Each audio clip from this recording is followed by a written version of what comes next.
Consumer behavior is changing in the US and Europe and is going to come into India as a massive business opportunity in the next 2 years. Well, everything is getting tabletized. For example, look at this. This is a tablet toothpaste. It is selling in glass jars, 60 tablets for about 200 rupees, and not even in the US, but even in India on Amazon.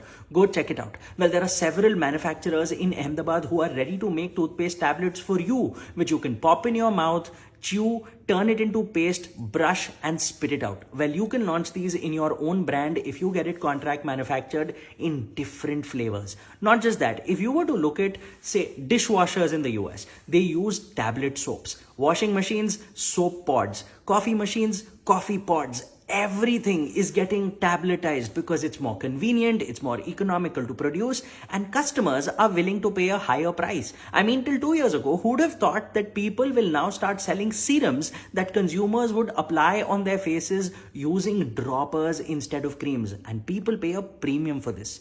I've given names of manufacturers in the description. Share it with someone who may need it.